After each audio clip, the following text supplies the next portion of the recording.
Wahai saudaraku, Ana akan menjelaskan sesuatu tentang rahasia yang jarang diketahui orang. Ana mendapatkan pengetahuan ini dari Iklimah, putri sulung Nabi Adam alaihissalam. Assalamualaikum warahmatullahi wabarakatuh. Wahai saudaraku, pada suatu ketika Ana kedatangan tamu, seorang wanita yang cantik.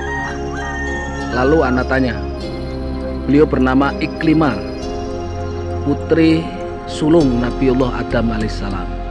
Entah antum percaya silahkan, tidak juga silahkan. Intinya sebuah amanah harus disampaikan, Ana sampaikan dan tersampaikan. Lalu Iklimah menceritakan semuanya ini. Yang dibahas orang-orang yang saat ini maksudnya, itu kebanyakan hanyalah sebuah nama, Qabil, Habil, Iklimah, dan Labuda. Padahal putra Nabi Adam ada juga yang bernama Nabi Sis atau Sayyid Anwar. Nah, waktu itu kata beliau, Sayyid Anwar atau Nabi Sis waktu masih berada di surga juga melaksanakan suatu kesalahan. Ana tidak menyebutkan kesalahan apa itu. Ana hanya menceritakan ceritanya kenapa bisa terjadi waktu di Nusantara ini, latar belakangnya bagaimana. Waktu Sayyid Anwar melaksanakan kesalahan berada di surga itu, akhirnya terusir juga dari surga menuju ke bumi, mengikuti jejak Nabi Adam dan Ibu Hawa waktu itu. Waktu dibuang di bumi, ceritanya Nabi Sis sampailah di tanah Nusantara. Tanah Nusantara waktu itu tidak bisa ditempati oleh manusia karena dikuasai oleh segala kegoiban yang dikuasai oleh Kolo Srenggi. Nah, ini ceritanya.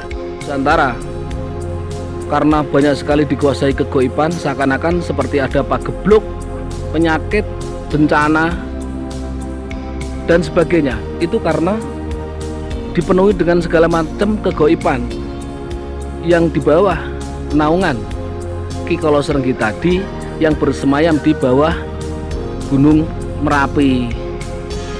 Nah, ini nanti akan ketemu ya. Lalu datanglah utusan dari negeri Persia. Utusan demi utusan datang ke Nusantara itu dapat dikalahkan oleh Ki Kolo Srenggi. Namun datanglah Syekh Subakir bertarung dengan Ki Kolo Srenggi. Akhirnya tidak ada yang kalah dan tidak ada yang menang karena dipisah oleh Sayyid Anwar atau Nabi Sis atau Eyang Semar. Jadi yang bertengkar dengan Eyang Syekh Subakir itu bukan Sayyid Anwar atau Eyang Semar, namun Ki Kolo Srenggi yang bersemayam di bawah Gunung Merapi, raja kegoiban itu, begitu. Tapi taunya orang-orang yang berkelahi itu Sayyid Anwar atau Eyang Semar itu namanya salah kaprah karena hanya mendengar dari katanya. Kalau Ana cerita langsung dari Iklimah, putri Nabi Adam alaihissalam, seperti itu. Sayyid Anwar itu atau Nabi Sis atau Eyang Semar justru melerai, memisah. Yang orang-orang taunya Eyang Sabdo Palon itu Eyang Semar, itu malah memisah pertarungan antara Syekh Subakir dengan Ki Kolo Srenggi. Begitu, fahim tum?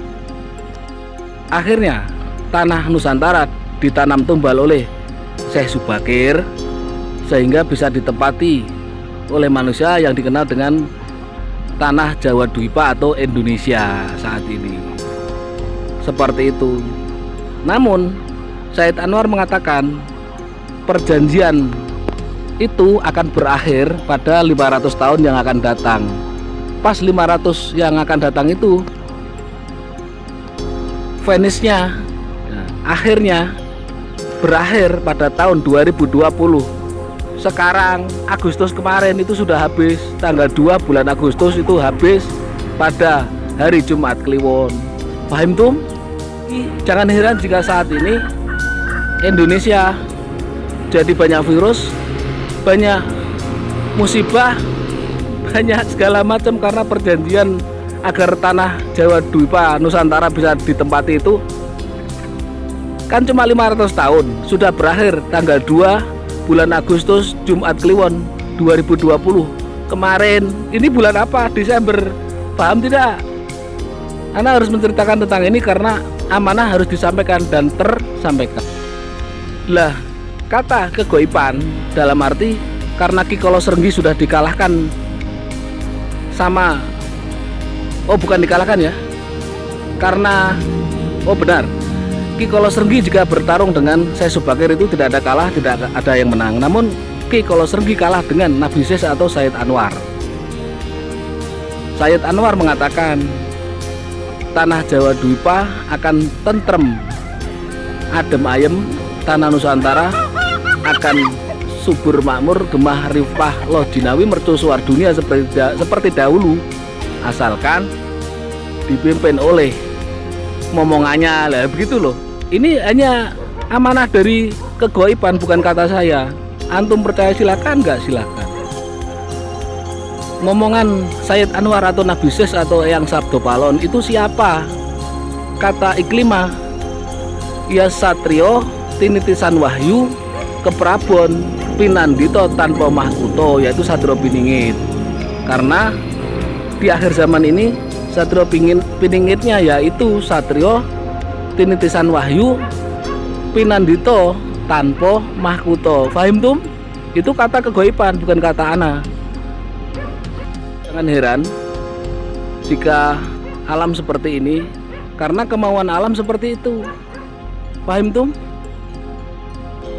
Maka kalau siapapun, ya maaf ini, siapapun nanti yang antum pilih, ya kalau terjadi gejolak atau bagaimana ya jangan menyesal, karena kemauan alam tidak seperti itu. Kemauan alam hanyalah satrio piningit tinitisan wahyu keprabon pinandito tanpa mahkuto, itu kata Iklimah. Masalah antum percaya atau tidak itu hak antum. Semoga bermanfaat. Semoga penjelasan yang Ana sampaikan ada barokahnya dan manfaatnya buat antum dimanapun antum berada. Akhirul kalam, assalamualaikum warahmatullahi wabarakatuh.